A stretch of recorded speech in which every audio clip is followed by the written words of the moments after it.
Hello and welcome to the launch of Kantar Media's annual Media Trends and Predictions report. We're coming to you live from London, and in today's session we will explore the key themes of the report, reflecting on the trends we've observed in 2023 and our predictions for the year ahead and beyond. Throughout the session we'll be joined by industry leaders across the media ecosystem, with panels focused on the opportunities and challenges for content owners and advertisers from the likes of Sky, Amazon Studios, ProTV, ISBA and Unilever. And we'll also hear from Kantar Media's global CEO, Patrick Béhar. And make sure to have your say, either by using the comment window on this video or using the hashtag MediaTrends24 on LinkedIn. At Kantar Media, we believe in the importance of this report as a chance to step back, to evaluate the data that we're seeing, together with insights from our clients, partners and our own experts, to provide a global overview of the forces shaping the media landscape. The report is available to download right now at kantar.com/MTP24 or by using the QR code that you should see on the right of your screen. Now, before we invite our panellists onto the stage, I want to first give a quick flavour of the 5 key areas that we focused on in the 24 report.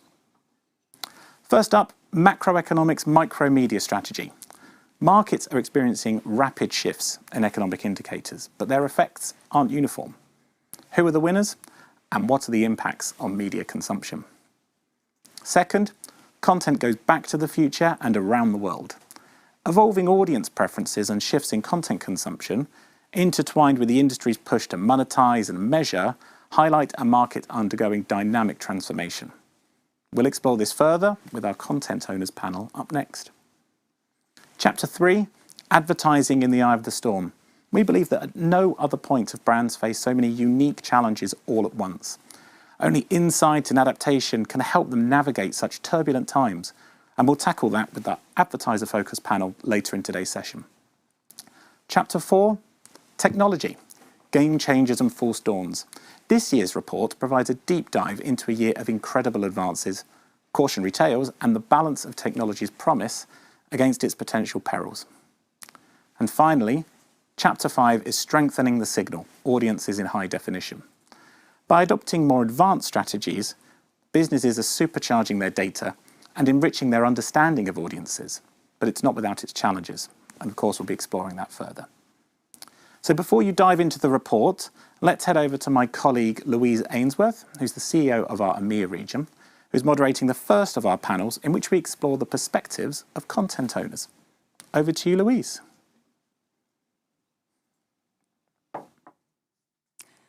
Thanks very much, Gary, and to the rest of the team behind the report. There's a lot of rich content to enjoy, and I think you'll really appreciate it when you download it. What happens in media really matters in the world, and as you'll see when you read the report, there are some important trends which will have an impact for sure. So I'm absolutely delighted to be hosting this panel with international representatives from content owners across EMEA.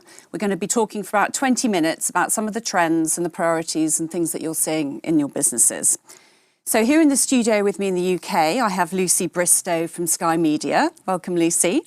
And then dialing in on the phone virtually, we have Karin Lindström, who works for Amazon Prime in the Nordics. Welcome. And Lucia Antal from ProTV in Romania. Welcome, Lucia, as well. So we're going to kick off with the panel introducing yourselves and giving us a bit of context, looking back on 2023 and what stands out for your businesses. So Lucy, can I start with you? Tell me what's happened in 2023 for Sky. Thank you, Louise. So I'm Insight and Research Director for Sky Media. So I look after the industry research, whether that's through Barb, UCOM, C-Flight, etc., as well as looking at our own data to help advertisers make better decisions around effectiveness and, of course, content choices. So I think what stands out for me, for our business over the last year is around innovation. So we've continued to innovate at Sky around our products and content for our customers with our successful launch of Sky Live, which is a way to give customers better interactivity, so cameras, for example, to use it for workouts, playing games, sharing content with friends and family. So that's been a real highlight as we continue to evolve and innovate for our customers. But if I think about content, I think a real highlight has been the continued appetite for live content, so for consumption of news and sport especially, where we see viewing, for example, to the Premier League continues to rise year after year, and obviously news highlights around the King's coronation and so on has landed really well with our customers. So that's sort of, that's where linear TV often kind of comes into its own, isn't it, with that live content? And one of the areas that we picked up on in the report is how hybrid viewing is actually making even more of that. Is that something that you've seen, the sort of use of other platforms in conjunction? Yeah, it definitely is, and I read that in the report with interest. I think whilst live consumption continues to rise, especially if you think about women's sport, for example, where we see 45% uplift in the Women's Super League, which is the equivalent of the Men's Premier League. The appetite for that continues to grow. If you think about women's golf, women's cricket, it's really exciting to see. But what we've managed to do, because we know that viewing habits are evolving, there is also more of an appetite for more snackable clips, so that they can just, get the goal highlights or whatever it is, the highlights of the sporting event. So we also see a rise in content consumed via YouTube, especially for Sky's live content. So that is definitely happening for us. Okay, brilliant. And what about one of the topics in the report is talking about this sort of microeconomics, the different impact of some of the challenges that we're seeing from an economic point of view for audiences and the cost of living. How is Sky responding to that?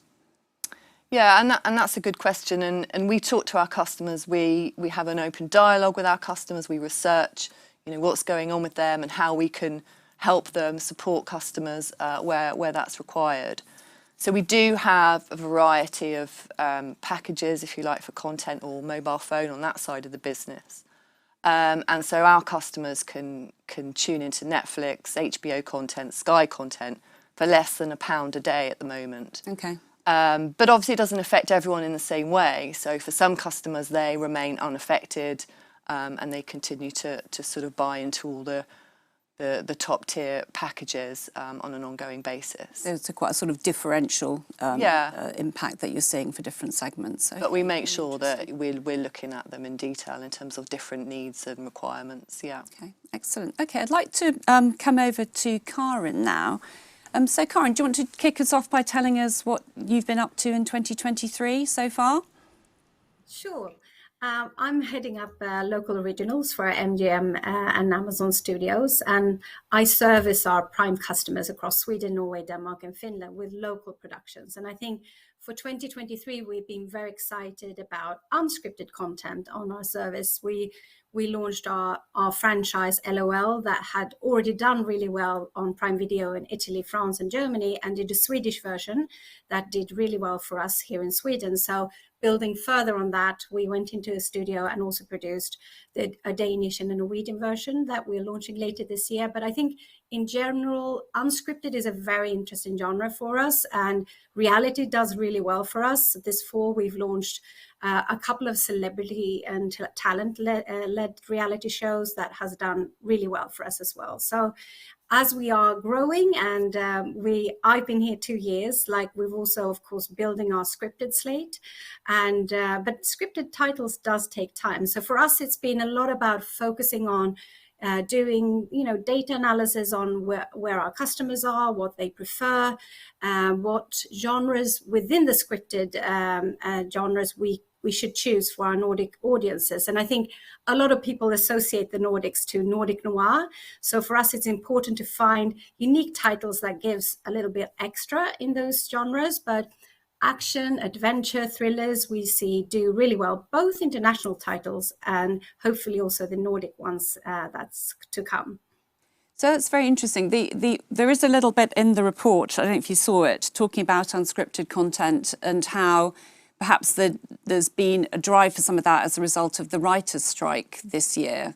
Is that also behind what you've had to be doing, or is that more just the timing from your point of view that you've focused on that?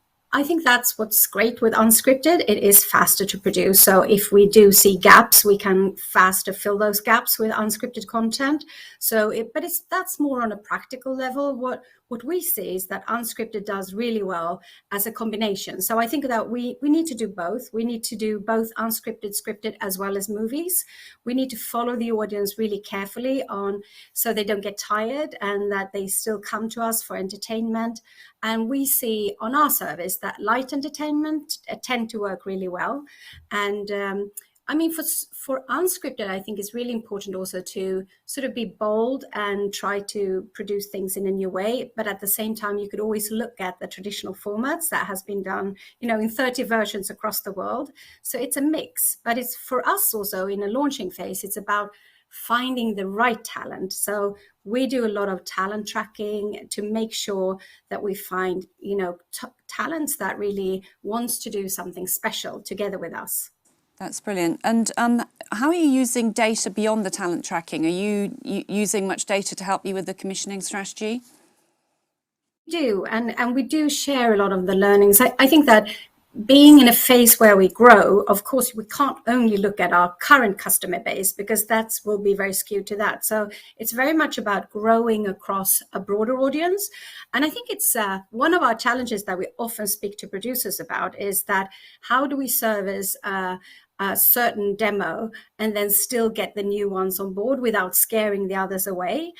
So it's about being broad, but also making sure you have, especially in scripted, on how we pick certain actors. Like if I'm casting for a specific private detective, let's pick an actor that's really well known, but haven't done that role before, or somebody who's always played a villain should play the good guy this time. Interesting. Okay. Okay, I'd like to turn to Lucia now. Lucia, do you want to give us your headlines from 2023? Yes, of course. So I'm Lucia Antal. I'm the head of research and development for ProTV. And I'm also taking care of the Romanian video jig for several years. I come here with the perspective of a market which is still dominated by linear, so we have a lot of audience which is still consuming linear, but we are no exception for the other markets. Of course, we have all the big streaming platforms which are here: Netflix, Amazon Prime, HBO, Disney. All of them are around. So we are also affected in linear viewing. So the linear viewing is going down and the streaming is increasing. Our company was a pioneer in the Romanian market regarding the streaming platform. So we have a platform which is more than 12 years old. The name is Voio. But this year was for us a year in which this platform was becoming very, very important. It's a SVOD platform. I will call it BVOD platform because it's more related to the broadcaster and the ProTV content. But what we were doing, we were playing a lot with content windowing. So we were having ahead viewing for the programs which are normally on ProTV. We were having programs which are launched especially for Voio, for the streaming platform. And what was interesting is that we were having also some unscripted formats, which are, the one name is Making Good Doctor, which was first launched on Voio as a program, and then due to the success on the platform was going for also on linear. So more or less this is what we were doing in our company. That's fantastic. So on the windowing strategy, I think, Lucy, you were mentioning you had some interesting anecdotes for us of how that's worked for you, what you've been experimenting with at Sky. Yeah, so we mix and match, really. I mean, there's an interesting example from Sky from this year, which was a great show called The Last of Us, big US drama. And in that situation, in that scenario, we basically went old school. So obviously our customers love to be able to binge content and watch the episodes back to back. But with The Last of Us, we actually scheduled it so that you had to wait a week to see the next episode. And of course, it was very compelling. I think we had a really high, almost 100% had watched every single episode by the end of the series. But for our customers on this occasion, they had to wait a week sort of to see the next episode. But what that did for us, and obviously we have rights, there is a rights window, so we have to play it out at the same time as the US in that example. But what that does do is create the good old water cooler moment, which I think we've lost over the years. Yeah.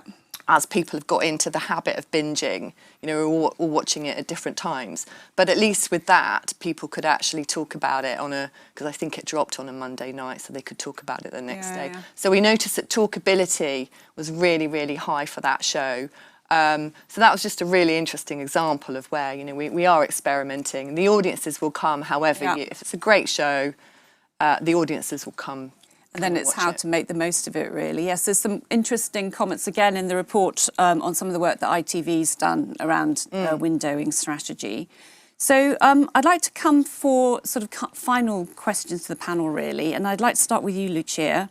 What should we be looking out for in 2024 from your point of view? What's on your agenda? As I said, we are no exception, so we should also look to the hybrid measurement. Right now, we just have the linear viewing measured.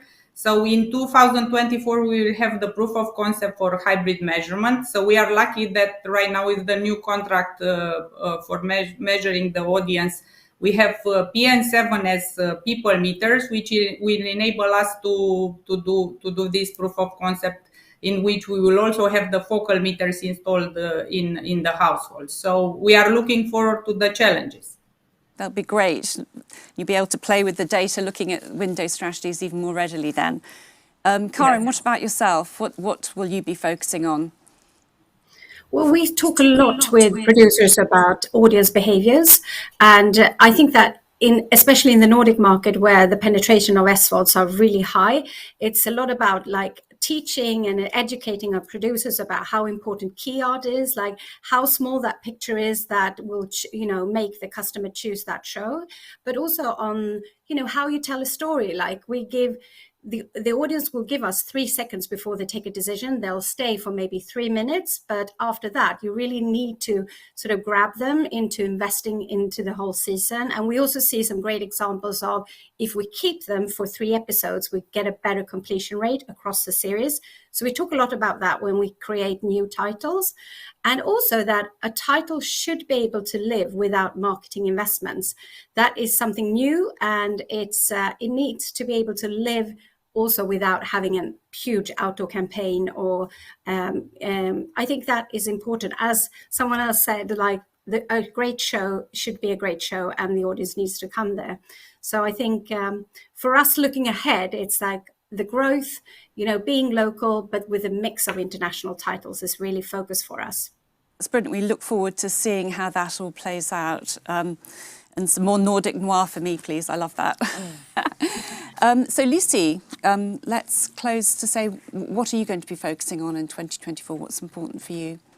Yeah, there's a lot of themes there, really. I mean, if we think about the data strategy and the data integration, I think that's a big one for us. We're already on that journey, but we need to continue. We've got more and more data coming through.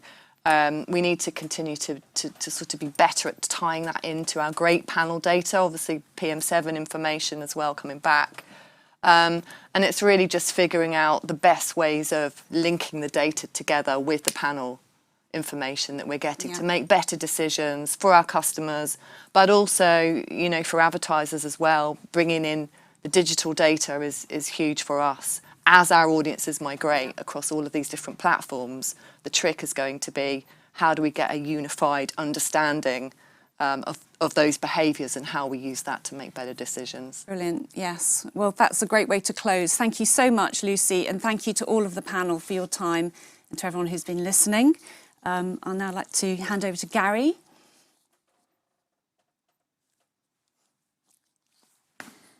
Thank you, Louise, and your panel. Really great discussion there. Lots of common ground and reflections on many of the topics covered in the report, from understanding audience segments and targeting to the combination of data and creativity that fuels the commissioning process. It's great to be joined by so many people on this stream. We've got people joining us from as far afield as South Africa and Vietnam, as well as many of our European markets as well, so that's great. A reminder, if you haven't yet downloaded the report, you can do so via the QR code on your screen or by visiting kantar.com/mtp24. Now, many of the issues faced by content owners go hand in hand with those faced by advertisers. And in our next panel, we'll explore these further with the help of ISBA and Unilever. So back to you, Louise. Brilliant. Thank you very much, Gary. And welcome here in the studio. Of course, it's advertising that funds quite a lot of the great content we rely on. And so the trends in advertising are absolutely crucial for the media business globally.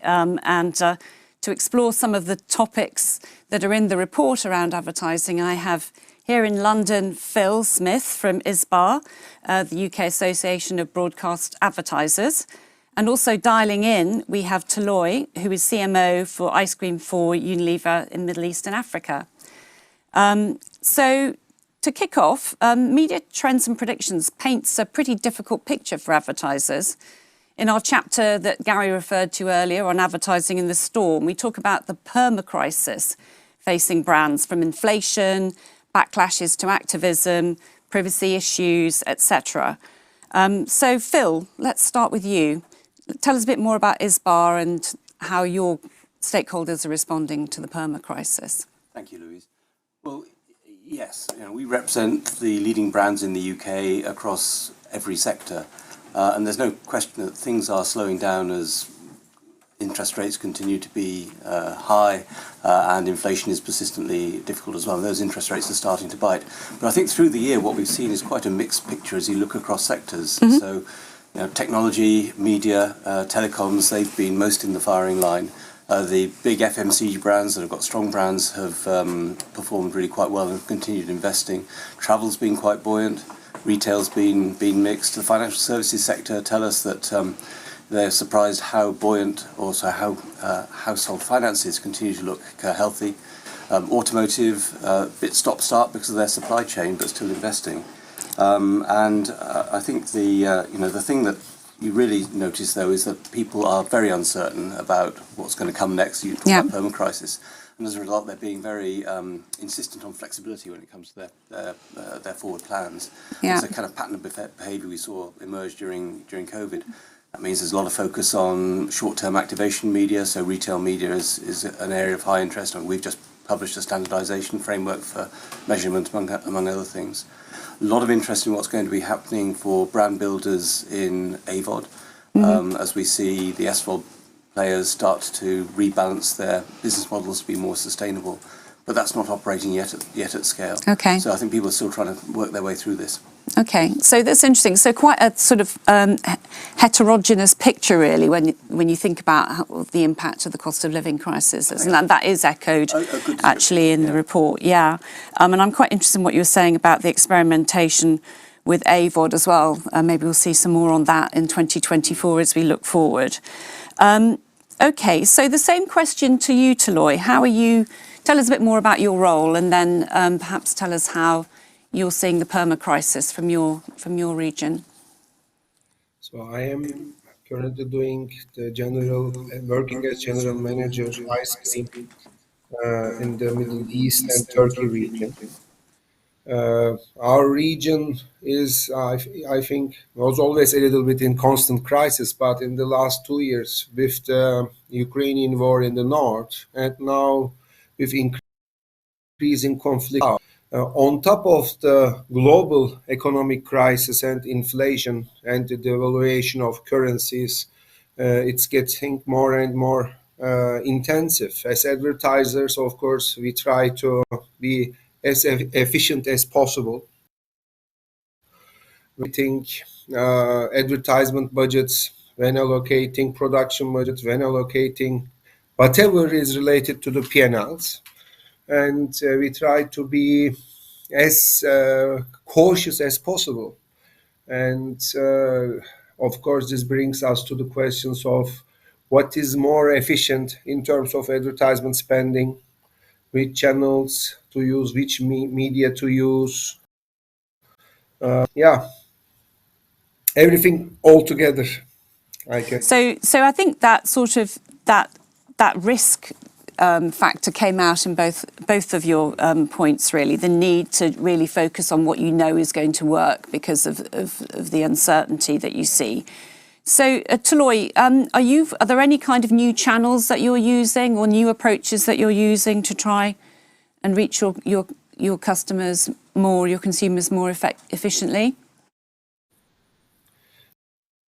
We see the rise of TikTok-like new digital platforms, and advertisers try to utilize this as much as possible because it brings new ways of influencing, brand marketing in a much different way, and the advertisements within the platforms are a little bit easier, less controlled by let's say traditional digital platforms. So a lot of debate is going on how much to use it, how to allocate overall within the new and old digital players, and what tools and equipment do we need to control it. Also, a big discussion on the total allocation of media spending within traditional and new digital channels, within consumer journeys.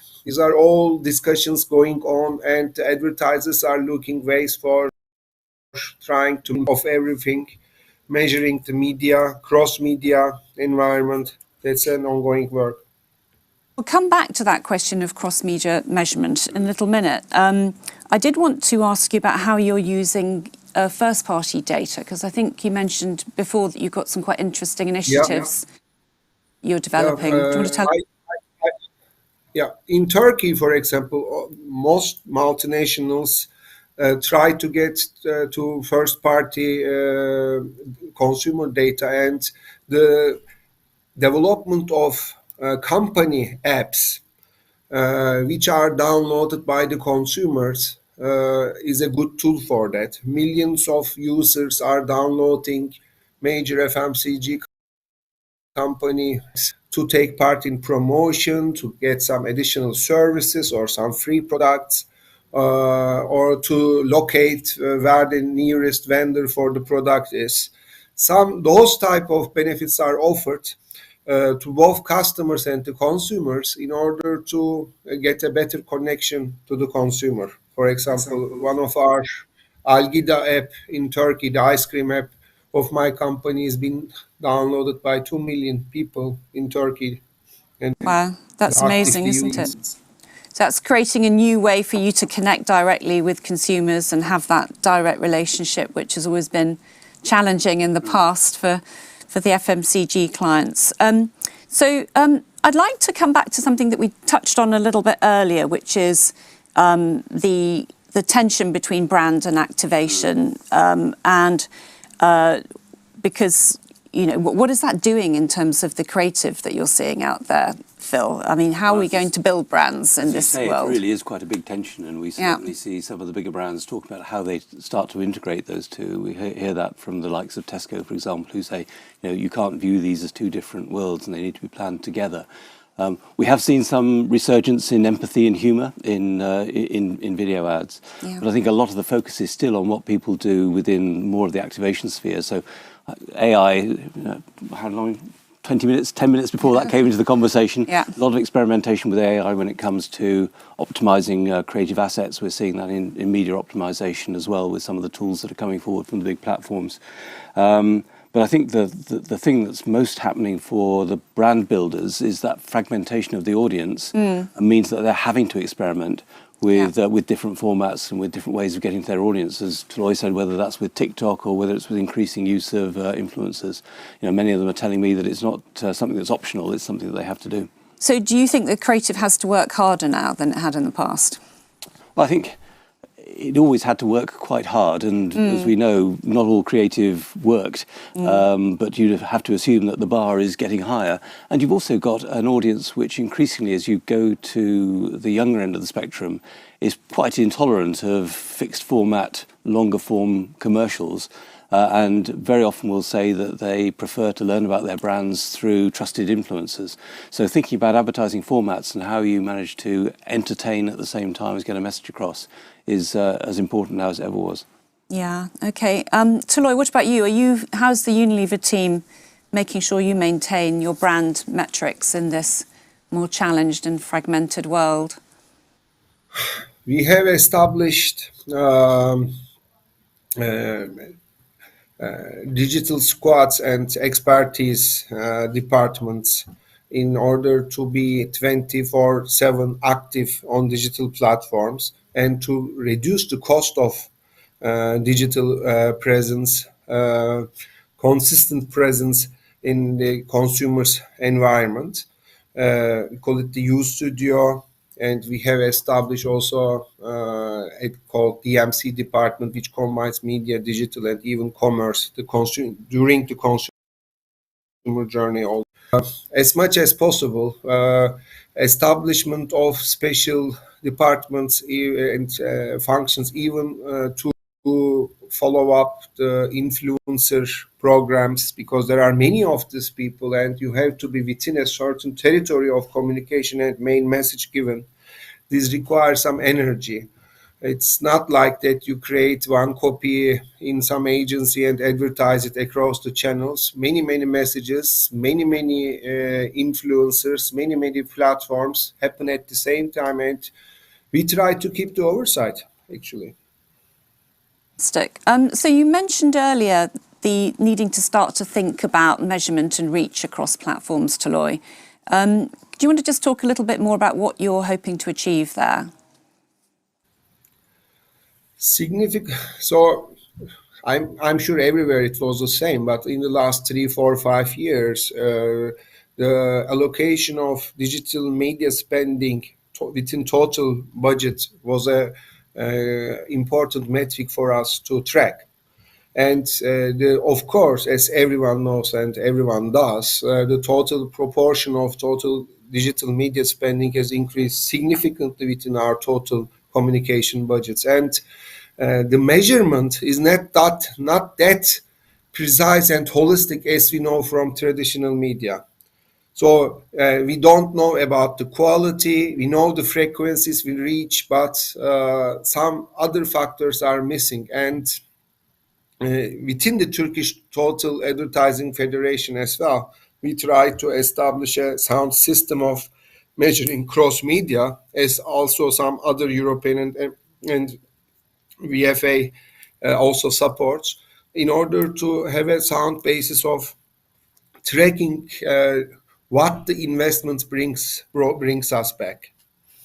Well, I know this is a familiar story for you, Phil, because of course you're in the UK market spearheading the WFA initiative with Project Origin. Do you want to share with us a little bit about the vision for Origin and how you're trying to achieve meet the needs of people like Toloi? Yeah, let's try and do that. I mean, it's been a long old march. We've really started on this in earnest in 2018 and announced Origin in 2019. I mean, I think the things that led us there, we've already really talked about. I mean, the fragmentation of the media experience, the proliferation of creative formats as well. And while in the UK we've got some very well trusted and well established joint industry currencies that provide accountable data, there is a problem when you come and look at the data that comes from walled gardens, for example, which is again siloed but not audited. And then if you look at those other attempts to try to stitch the picture together, they tend to be proprietary, using rather uncertain standards and certainly unaudited as well. So what we're really trying to do here, and what's been driving us from our members, is help them improve the effectiveness of their campaigns, for sure make them more efficient as well, but in the process as well improve the consumer experience, again by thinking first about the consumer and how they experience your advertising, particularly thinking about things like excessive frequency. So that's really what has driven us. And I guess if we try to talk about that in terms of a vision, it would be to create a trusted data set with multiple measures of quality, which form a really strong basis for planning, reporting, and critically for evaluation of the value of the different components of the mix. We're not intending to be a currency, nor are we intending to be a currency replacement. We've always said this is about compatibility with the existing JIC landscape. If there's one thing we'd really like to see a resurgence of, or perhaps even a birth of in the UK market, it's proper media neutral planning. Great. Well, it's certainly a huge collaborative endeavour. I know there are a lot of different players from across the industry, obviously including Kantar, Indeed, yeah. involved in supporting that. We obviously look forward to seeing more for the rest of the year. So, Toloi, if we have one final message from your point of view, what are you looking forward to or focusing on in 2024? Yeah, I mentioned about the cost efficiency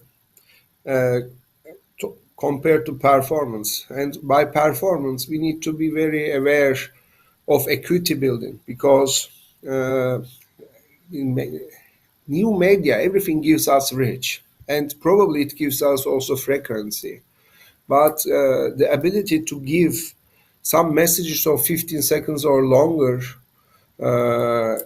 in an equity building way, as an old marketeer, is important for me. And whatever platform, whatever media, we will be chasing for that.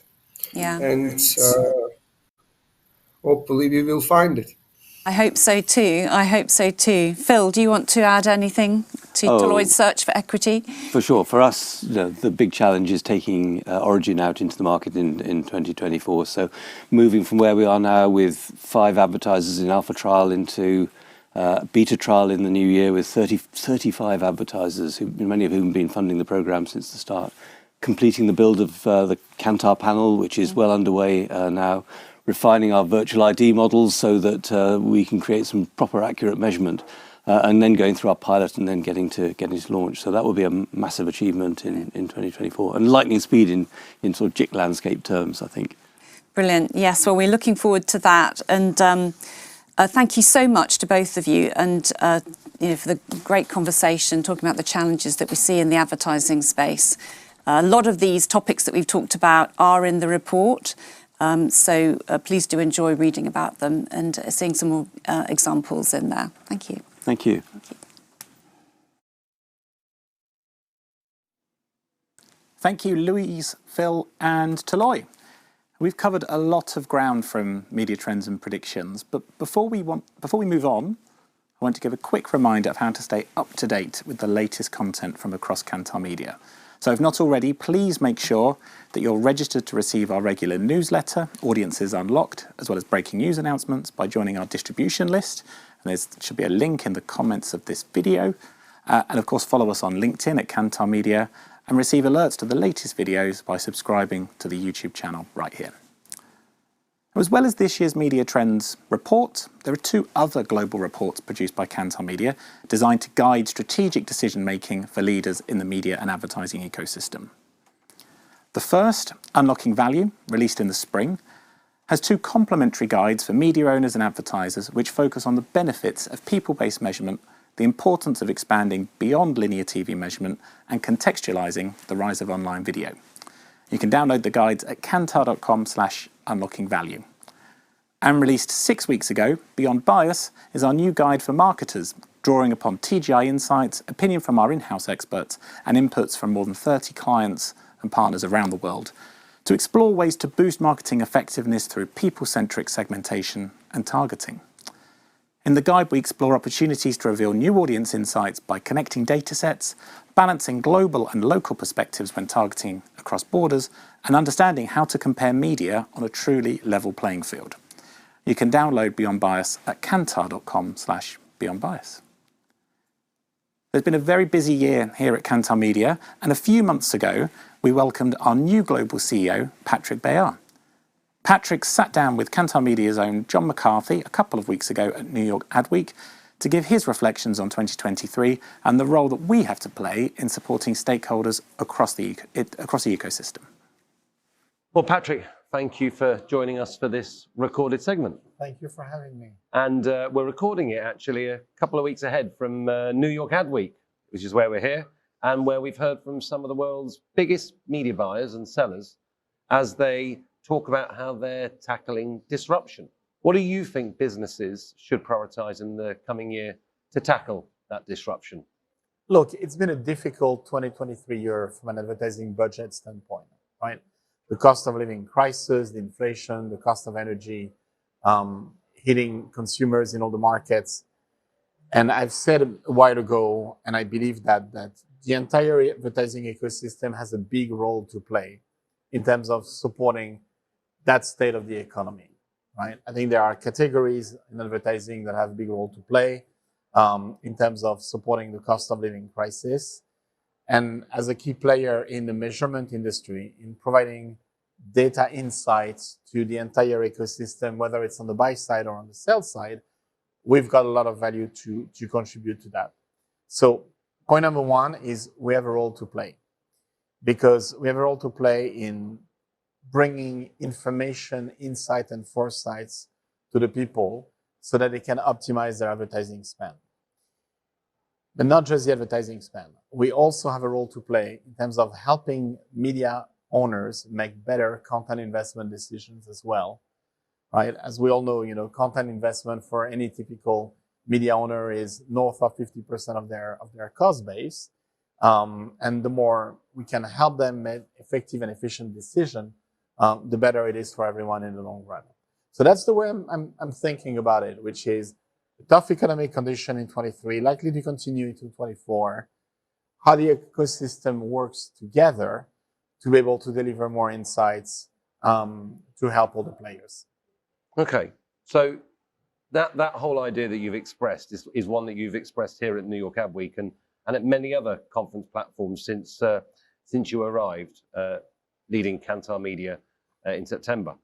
So how's that informed your own view as you've been meeting with clients and with partners around the world? I've been absolutely amazed by the quality of the relationship that Kantar Media has built with its clients and partners all around the world. And there's something magic about the relationship and the tenure of the relationship that Kantar Media builds with platforms, with joint industry committees, when there's one, with broadcasters, but also with agencies as well, and with advertisers in the process. At the heart of that is obviously the length and the quality of the value added that we bring, but it's also a bit of the innovation that we bring into the market, right?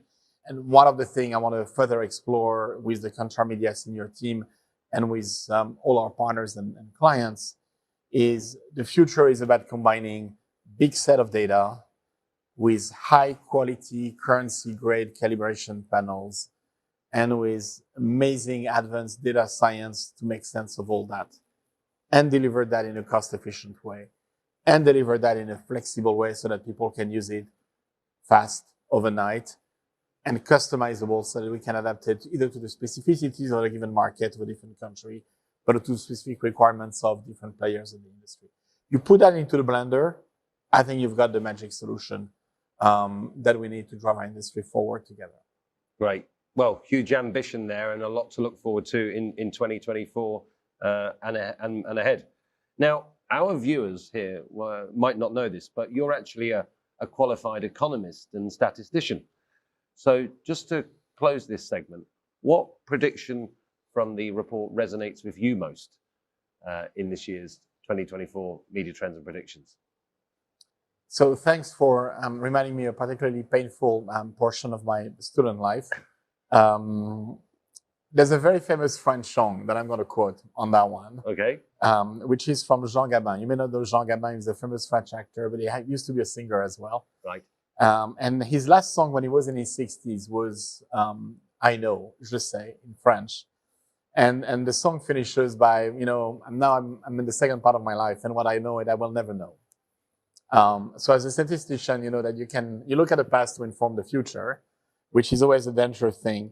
But there's a few things I've learned in business over the last few years, which is one, let's remain humble in the way we look at the future. Two, the best way to prepare it is to anticipate it and think about all the plans. 3, there's an even better idea, which is when we work together, we tend to get to much better outcomes. And that's why thinking about partnership is important for me. Thinking about enduring long-term relationship with customers and clients is important for me. And then at the end, that first partnership will also start with all our teams that are working around the clock in more than 60 different countries as well to do that. So I gave you a very liberal art answer to a statistician problem, but I do believe in that. Great. Well, thank you very much. And now back to the studio.